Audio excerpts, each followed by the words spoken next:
This is NewsBreak26 in Southwest New Brunswick. I'm Vicki Hogarth. Here's what's happening in our part of the world. St. Stephen, New Brunswick isn't just known for being home to the world's oldest existing basketball court. It's also becoming a prime destination for basketball enthusiasts, both for its rich history and its future in the sport. Over the weekend, St. Stephen played host to the Battle at the Border tournament, featuring all 4 New Brunswick-based teams from the Maritime Women's Basketball Association: the Moncton Mystics, Miramichi Hurricanes, Fredericton Freeze, and Port City Fog. Teams competed over 2 days at St. Stephen High School for the first ever world's oldest basketball court cup. All 4 games were recorded for both television and streaming exclusively by CHCO-TV. The Moncton Mystics emerged victorious, defeating the Fredericton Freeze 75-67 in the final game on Sunday. All 4 teams had the chance to visit the world's oldest basketball court, a site that is set to transform into Canada's National Basketball Experience Museum. With fundraising efforts in full swing, world's oldest basketball court board member and chair of fundraising Tom Liston stopped by the CHCO studio after the tournament to update us on the progress of the ambitious goal of turning the world's oldest basketball court into an experiential sports center by 2027. The board has enlisted renowned architecture and design firm Cambridge 7, known for their reimagining of the Naismith Memorial Basketball Hall of Fame in Massachusetts, to turn their vision into a reality.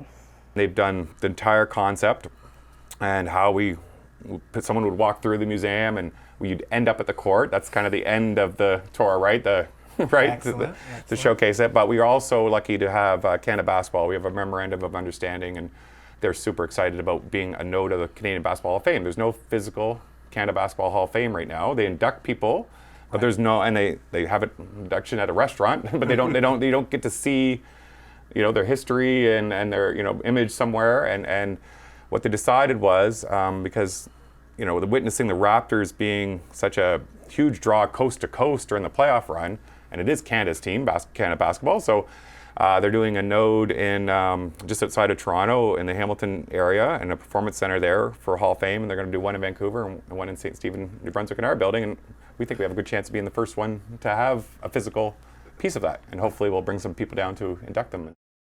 The community of Eastern Charlotte came together on Saturday for the 4th annual Hillary's Hope for Hunger, organized by Patty Borthwick and a group of community members to honor the memory of Patty's daughter, Hillary Hooper, who tragically lost her life to suicide in the psychiatric unit of the St. John Regional Hospital in December of 2020. The event, held in downtown St. George, collected food and monetary donations, with all proceeds going to the St. George and Area Food Bank. It was also a way for Borthwick to raise suicide awareness in the community. This year's event had extra meaning for Borthwick since it took place on what would have been Hooper's 31st birthday. It's also the first time the event has taken place since Hillary's Law went into effect, a law that Borthwick fought for that made important changes to the Coroner's Act. So in the past, if you had someone pass away from suicide in any kind of provincial institution, whether it was a hospital or a jail, if somebody passed away from that, there was no recourse for the family to get any answers. So then you had to fight with all the different departments and beg and plead to find out what happens to your loved one. Well, now, because of Hillary's Law being passed, and they named it after her, of course, now a family automatically gets an inquiry from the coroner's office, and there's no begging and pleading Horizon or Vitality or the Premier's office or whomever. You automatically get it now, so the coroner's office helps the families find out what happened.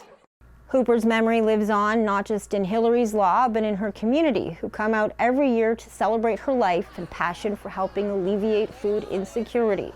This year, Hillary's Hope for Hunger raised an incredible $12,181 in cash donations and 2,222 pounds of food for the food bank. Finally, the 24-hour warming center in St. Stephen, overseen by local nonprofit Neighborhood Works, has closed its doors on April 30th, leaving many vulnerable individuals without refuge or shelter.